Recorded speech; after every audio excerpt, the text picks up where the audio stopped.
ಯಾರಿಗಾದರೂ ಆ ರೀತಿಯ ಒಂದು ಸಣ್ಣ ಮಟ್ಟಿನ ಒಂದು ನೆರವು ಕೊಡೋದಿದ್ದು ನನ್ನ ಕ್ರೈಟೀರಿಯಾ ಇಷ್ಟೇ. ಇಂಥ ಸಂದರ್ಭಗಳಲ್ಲಿ ಬೀದಿಗೆ ಬಂದು ಯಾರು ಹೋರಾಟ ಮಾಡಿದ್ದಾರೆ, ಬೀದಿಯಲ್ಲಿ ಯಾರು ಕಾಣಿಸ್ಕೊಂಡಿದ್ದಾರೆ ಅವರಿಗೆ ಮಾತ್ರ ಅದಕ್ಕಿಂತ ಮೇಲಿನ ಸ್ಥಾನಕ್ಕೆ ಹೋಗುವ ಅರ್ಹತೆ ಇದೆ.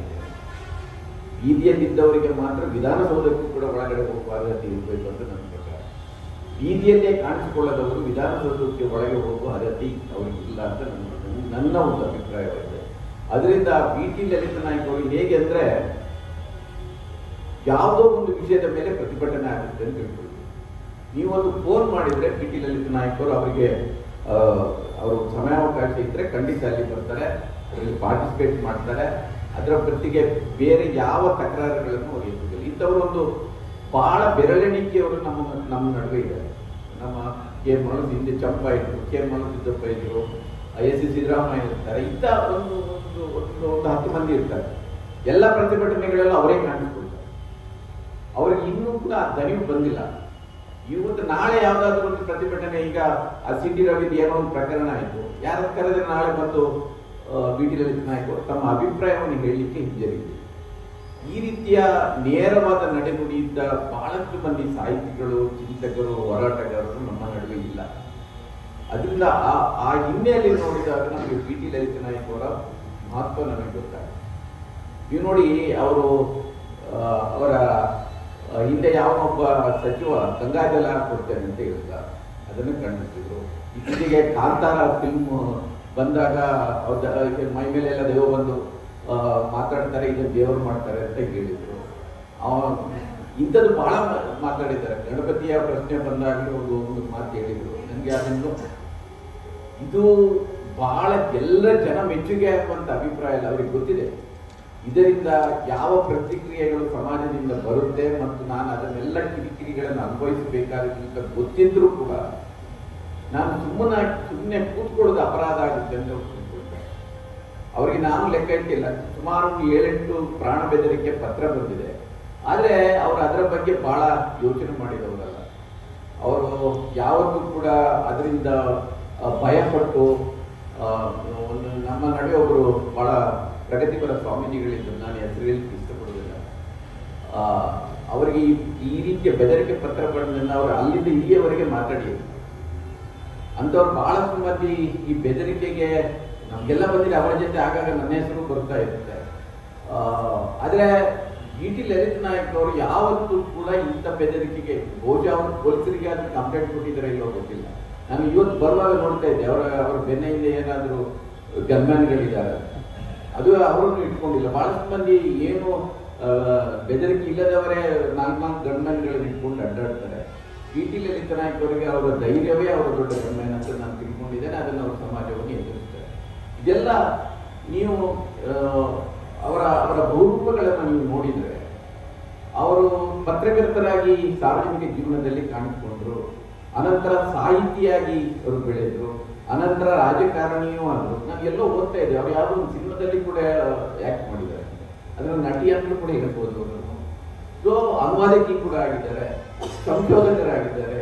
ಅಂದ್ರೆ ಬಿ.ಟಿ. ಲಲಿತ ನಾಯಕ್ ಅವರು ಒಂದಲ್ಲ, ಒಬ್ಬ ರಾಜಕಾರಣಿ ಅಂತ ತಿಳ್ಕೊಂಡ್ರೆ ಅಷ್ಟೇ ಅಲ್ಲ, ಒಬ್ಬ ಸಾಹಿತ್ಯ ಅಂತ ತಿಳ್ಕೊಂಡ್ರೆ ಅಷ್ಟೇ ಅಲ್ಲ, ಒಬ್ಬ ಪತ್ರಕರ್ತರನ್ನು ತಿಳ್ಕೊಂಡ್ರೆ ಅಷ್ಟೇ ಅಲ್ಲ, ಎಲ್ಲವನ್ನು ಒಳಗೊಂಡು ಸಾರ್ವಜನಿಕ ಹಿತಕ್ಕಾಗಿ ಯಾವ ಕ್ಷೇತ್ರದಲ್ಲಿ ಕೆಲಸ ಮಾಡಲಿಕ್ಕೆ ಸಾಧ್ಯ ಇದೆಯೋ ಆ ಎಲ್ಲ ಕ್ಷೇತ್ರಗಳಲ್ಲೂ ಕೂಡ ಅವರು ಕಾಣಿಸ್ಕೊಂಡಿದ್ದಾರೆ.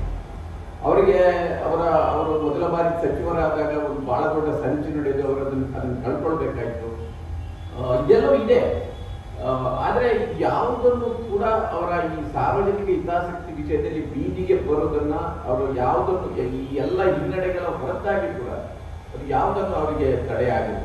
ನನಗೆ ಆಶ್ಚರ್ಯ ಆಗಿದ್ದು ಏನಂದ್ರೆ, ಮೊನ್ನೆ ರಾಜ್ಯೋತ್ಸವ ಪ್ರಶಸ್ತಿಯಲ್ಲಿ ಅವರ ಹೆಸರು ಕಾಣಿಸ್ಕೊಂಡಾಗ ಯಾಕೆ ಆಶ್ಚರ್ಯ ಆಗಿದೆ ಅಂದ್ರೆ, ನಾನು ತಿಳ್ಕೊಂಡೆ ಒಂದು 10 ವರ್ಷದ ಹಿಂದೆ ಅವರು ರಾಜ್ಯೋತ್ಸವ ಪ್ರಶಸ್ತಿ ತಂದಿರ್ಬೋದು. ಬಹಳ ಮಂದಿ ಹಾಗೆ ತಿಳ್ಕೊಂಡಿದ್ದಾರೆ. ಇವರಿಗೆ ಅಂದ್ರೆ ಆ ಸ್ಥಾನಮಾನಕ್ಕೆ ಇವತ್ತು ನಾನು ನೋಡಿದ್ದೇನೆ. ಸಿದ್ದರಾಮಯ್ಯ ಅವರ ಹತ್ರ ಯಾವಾಗಲೂ ಬಂದ್ರು ಅವರು ಬಹಳ ಪ್ರೀತಿಯಿಂದ ಇವರನ್ನು ಮಾತಾಡಿದ್ರು. ಯಾಕಂದ್ರೆ ಇವರು ಜನತಾ ಧಾರೆಯಿಂದ ಬಂದವರು, ಜನತಾದಳ. ಕೊನೆಗೆ ಬಹುಶಃ ಆ ವಿಜಯ ಮಲ್ಯ ಒಂದು ಅಧ್ಯಕ್ಷ ಆದಾಗ ಆ ಜನತಾದಳ ಇದ್ರು, ಕೊನೆಗೆ ಅದರಿಂದ ಅವರು ಕೂಡ ಹೊರಗೆ ಬಂದರು. ಇತ್ತೀಚೆಗೆ ಆಮ್ ಆದ್ಮಿ ಪಾರ್ಟಿಯಲ್ಲಿ. ಅಂದ್ರೆ ರಾಜಕೀಯ ಪಕ್ಷಗಳು ಇದನ್ನು ನೀವು ಬೇರೆ ಅರ್ಥದಲ್ಲಿ ಯಾರಾದ್ರೂ ವ್ಯಾಖ್ಯಾನಿಸಬಹುದು. ನಾನು ತಿಳಿದಾಗೆ ಬಹುಶಃ ಪಿ ಟಿ ಲಲಿತ್ ನಾಯಕ್ ಅವರು ಯಾವ ರೀತಿ ಯೋಚನೆ ಮಾಡ್ತಾರೆ ಅಂದ್ರೆ, ನೀವು ಜನರ ಸೇವೆ ಮಾಡಲಿಕ್ಕೆ ಯಾವುದಾದ್ರೂ ಒಂದು ರಾಜಕೀಯ ಪಕ್ಷದ ವೇದಿಕೆ ಬಹಳ ಮುಖ್ಯ ಆಗುತ್ತೆ ಬಹಳ ಸಂದರ್ಭದಲ್ಲಿ.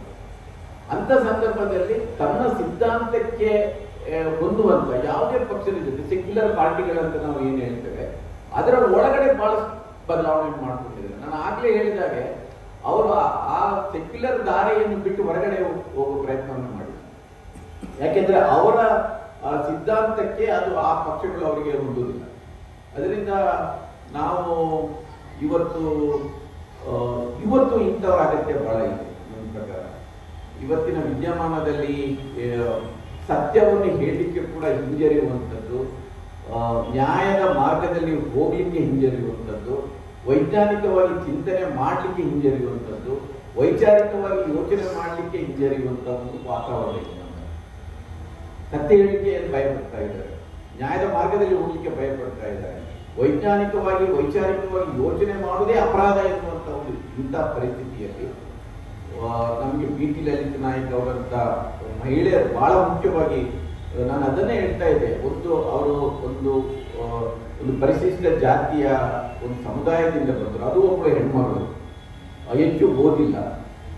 ನನಗೆ ಇನ್ನೂ ಆಶ್ಚರ್ಯ ಅಂದ್ರೆ ಬಹುಶಃ ಅವರ ಮನೆಯವರು ಇವತ್ತಿಲ್ಲ, ಆದ್ರೆ ಅವರನ್ನು ಕೂಡ ನಾವು ನೆನಪಬೇಕಾಗುತ್ತೆ. ಅವ್ರ ಮದುವೆ ಆದ ನಂತರ ಇವರಿಗೆ ಇದಕ್ಕೆಲ್ಲ ಪ್ರೋತ್ಸಾಹ ಕೊಟ್ಟು ಇವರನ್ನು ಬೆಳೆಸಿದ್ದಾರೆ. ಅವರು ಅಂತ ಮನಸ್ಥಿತಿಗಳು ಬಹಳಷ್ಟು ಮಂದಿ ಗಂಡು ಮನಸ್ಸುಗಳಲ್ಲಿ ಇರುವುದಿಲ್ಲ ಎನ್ನುವುದು ಕೂಡ ನಾವು ಕಾಣಬೇಕಾಗುತ್ತೆ. ಇವರನ್ನು ಬೆಳೆಸಿದ್ರು, ಇವರ ತಂದೆ ತಾಯಿ ಅವರ ಸೋದರರಿಂದ ಅವರು ಕಲಿತಾರೆ, ಅವರು ಸ್ಕೂಲಿಗೆ ಹೋಗುವಾಗ ಅವರಿಂದ ಪಠ್ಯಗಳನ್ನು ತಗೊಂಡು ಕಲಿತಾರೆ. ಅಂದ್ರೆ ಒಂದು ಕುಟುಂಬದ ಒಳಗಡೆ ಕೂಡ ಒಂದು ವಾತಾವರಣ ಇತ್ತು, ಅವರನ್ನು ಬೆಳೆಸುವ ಒಂದು ವಾತಾವರಣ ಇತ್ತು.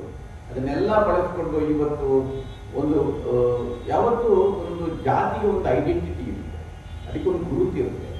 ಅವರು ಆ ಜಾತಿಯಲ್ಲಿ ಯಾರಾದರೂ ಒಬ್ರು ನಾವು ಈ ಜಾತಿ ಬೇಡ ಜಾತಿ ಅಂತ ಹೇಳ್ತಾರೆ ಅಂತ ಕೆಲವರು ಅಪಹಾಸ್ಯ ಎಲ್ಲ ಮಾಡ್ತಾರೆ. ಅಂದ್ರೆ ಜಾತಿ ಅನ್ನೋದು ಈ ಸಮಾಜದ ಒಂದು ವಾಸ್ತವ. ನಾನು ಯಾವಾಗಲೂ ಹೇಳ್ತೇನೆ, ಜಾತಿ ಅನ್ನೋದು ಜಾತಿ ಅನ್ನೋದು ಒಂದು ರೋಗ ಇದ್ದಾಗ ನೀವು ಮೊದಲು ರೋಗವನ್ನು ಒಪ್ಕೊಳ್ಳಿ ಅಂತ. ಈ ಸಮಾಜದಲ್ಲಿ ಜಾತಿ ಇದೆ ಎನ್ನುವುದನ್ನು ಒಪ್ಕೊಳ್ಳಿ, ಆಮೇಲೆ ಅದನ್ನ ಜಾತಿ ವಿನಾಶಕ್ಕೆ ಪ್ರಯತ್ನ ಮಾಡಬೇಕು. ಜಾತಿ ವಿನಾಶ ಆಗಬೇಕಾದ್ರೆ ನೀವು ಆರ್ಥಿಕವಾಗಿ, ಸಾಮಾಜಿಕವಾಗಿ ಮತ್ತು ಶೈಕ್ಷಣಿಕವಾಗಿ ಕೂಡ, ಸಾಂಸ್ಕೃತಿಕವಾಗಿ ಕೂಡ ನೀವು ಬೆಳೀತಾ ಒಂದು ಸಮಾನ ಸ್ಥಿತಿಗೆ ಬಂದ ನಂತರ ನಾವು ಯೋಚನೆ ಮಾಡಬೇಕಾಗುತ್ತೆ. ಯಾಕೆಂದ್ರೆ ಈಗ ಲಂಬಾಡಿ ಸಮುದಾಯ ಅಂತ ಒಂದು ಸಮುದಾಯ ಇದ್ರೆ ಅದು ಇವತ್ತಿನ ಪರಿಸ್ಥಿತಿಗೆ ಇರ್ಲಿಕ್ಕೆ ಯಾವುದು ಕಾರಣ ಅಂದ್ರೆ ಆ ಜಾತಿ ಎನ್ನುವ ಕಾರಣಕ್ಕಾಗಿ ಅವರು ಆ ಸ್ಥಿತಿಯಲ್ಲಿ ಇರ್ತಾರೆ. ಜಾತಿ ಕೆಲವರಿಗೆ ಅವರ ಹೆಗಲ ಮೇಲಿನ ಒಂದು ಭಾರ ಆಗಿರುತ್ತೆ, ಇನ್ನು ಕೆಲವರಿಗೆ ಅದು ಹತ್ವ ಏಣಿಯಾಗಿರುತ್ತೆ. ಅದರಿಂದ ನೀವು ಒಂದು ಮೇಲ್ಜಾತಿಯ ಜನರಿಗೆ ಮೇಲೆ ಇರಲಿಕ್ಕೆ ಲಿಫ್ಟ್ ಸಿಗುತ್ತೆ, ಉಳಿದವರು ಮೆಟ್ಲು ಹತ್ಕೊಂಡು ಹೋಗಬೇಕು. ಪಿ ಟಿ ಲಲಿತ್ ನಾಯಕ್ ಅವರು ಈ ಸ್ಥಿತಿಗೆ ಒಳ್ಳೆಯಬೇಕಾದ್ರೆ ಅವರು ಒಂದೊಂದೇ ಮೆಟ್ಲು ಹತ್ತಿ ಮೇಲೆ ಬಂದಿದ್ದಾರೆ. ಇನ್ನು ಕೆಲವು ಜಾತಿಗಳಿಗೆ ಮೆಟ್ಲು ಹತ್ತುವ ಅಗತ್ಯ ಇರುವುದಿಲ್ಲ, ಅವರು ಸೀದಾ ಲಿಫ್ಟ್ ಅಲ್ಲಿ ಇಟ್ಕೊಂಡು ಮೇಲೆ ಹೋಗಿ ಕೂತ್ಬಿಡ್ತಾರೆ. ಅದರಿಂದ ಈ ಸಮುದಾಯದಿಂದ ಬಂದವರು ಇದ್ದಾರಲ್ಲ, ಈ ಎಲ್ಲ ಕಷ್ಟ ಕಾರ್ಪಣ್ಯಗಳನ್ನ ಎದುರಿಸಬೇಕಾಗುತ್ತೆ. ನನಗೆ ಬಹುಶಃ ಅವರು ಕೇವಲ ರಾಜಕಾರಣಿಯಾಗಿದ್ರೆ ಈ ಸಮಾಜದ ಇಂಥ ಒಳನೋಟಗಳು ಅವ್ರಿಗೆ ಸಿಗ್ತಾರೆ. ಈಗಲೂ ಅವರೊಂದು ಪುಸ್ತಕ ತಂದುಬಿಟ್ರು, ಇದನ್ನು ನಿಮಗೆ ಕೊಡ್ಲಿಕ್ಕೆ ತಂದೆ ಅಂತ ಹೇಳಿದ್ರು. ನಾವು ಹೇಗೆ ಅಂದ್ರೆ ನಾವು ಇಂಗ್ಲಿಷ್ ಓದಿರ್ತೇವೆ, ಹಿಂದಿ ಓದಿರ್ತೇವೆ, ಆದ್ರೆ ನಮ್ಮ ನಡುವಿನ ಭಾಷೆಗಳ ಬಗ್ಗೆ, ನಮ್ಮ ನಡುವಿನ ಸಮುದಾಯಗಳ ಬಗ್ಗೆ ತಿಳ್ಕೊಳ್ಳೋದು. ನಾನು ಒಂದು ಲಿಂಗ್ವಿಸ್ಟಿಕ್ ಮೈನಾರಿಟಿ ಕಮ್ಯುನಿಟಿಯಿಂದ ಬಂದು, ನನ್ನ ಮಾತೃಭಾಷೆ ತುಳು ಬಂದು, ಆದ್ರೆ ನನಗೆ ಲಂಬಾಣಿ ಭಾಷೆ ಗೊತ್ತಿಲ್ಲ. ನಾನು ನಮ್ಮ ಸಹೋದರಿಗಾಗಿದ್ದ ಮನುಷ್ಯರಿಗೆ ಕೇಳ್ತಾ ಇದ್ದೆ, ಎಲ್ರಿಗೂ ನಮಸ್ಕಾರ ಅಂತ ಹೇಳಿದ್ದಕ್ಕೆ ಏನಪ್ಪ ಅಂತ ಒಂದು ವಾಟ್ಸಪ್ ಆಗಿದೆ, ಸಮಾಜಿ ನಮಾಣ ಅಂತ ಏನೋ ಅವ್ರು ಕಳಿಸಿದ್ರು. ಅದು ನನಗೆ ಹೇಳಿಕೆ ಮುಗಿದ್ರೆ ನನಗೆ ಹೇಳಿಲ್ಲ.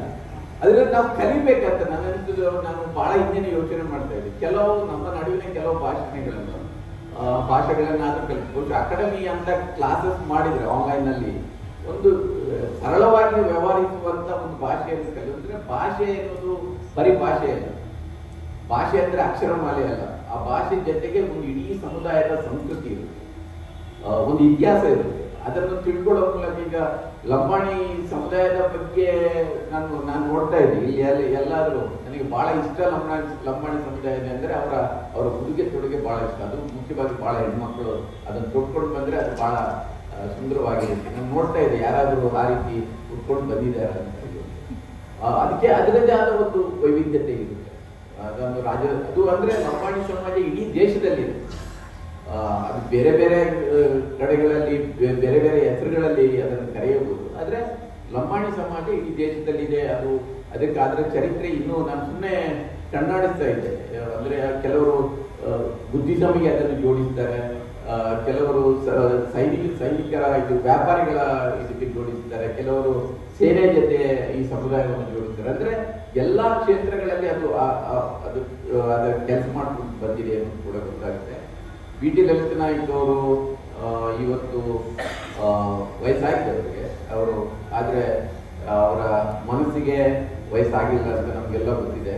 ಅವರು ಇನ್ನೂ ಆ ಉತ್ಸಾಹದಲ್ಲಿ ಇದ್ದಾರೆ. ನಾವೆಲ್ಲರೂ ಅವರ ಇನ್ನಷ್ಟು ದೀರ್ಘಕಾಲ ಅವರು ಆರೋಗ್ಯದಿಂದ ಇರಲಿ ಮತ್ತು ನಮ್ಮ ನಡುವೆ ನಮಗೆಲ್ಲ ಮಾರ್ಗದರ್ಶಕರಾಗಿರಲಿ, ನಮ್ಮ ಸಮಾಜದ ಚಿಂತಕರಾಗಿ ನಮಗೆ ಮಾರ್ಗ ತೋರಿಸ್ತಾ ಇರಲಿ ಅಂತ ಹಾರೈಸಿ ಮತ್ತೊಮ್ಮೆ ಅವರಿಗೆ ಅವರ ಎಲ್ಲ ಸಾಧನೆಗಳಿದ್ದಾರೆ. ಬರೀ ರಾಜ್ಯೋತ್ಸವ ಪ್ರಶಸ್ತಿ ಬಂದಕ್ಕೆ ಅಲ್ಲ, ನಾನು ಹಾಗೆ ಹೇಳಿದಾಗೆ ಒಂದು ಸಾಮಾನ್ಯ ಒಂದು ತಾಂಡದಿಂದ ಬಂದ ಒಬ್ಬ ಹೆಣ್ಣುಮಗಳು ಈ ಎತ್ತರಕ್ಕೆ ಏರಿದ ಅವರ ಸಾಧನೆಗಾಗಿ ನಿಮ್ಮೆಲ್ಲರ ಪರವಾಗಿ ನಾನು ಅವರನ್ನು ಅಭಿನಂದಿಸಿ ನನ್ನ ಮಾತುಗಳನ್ನು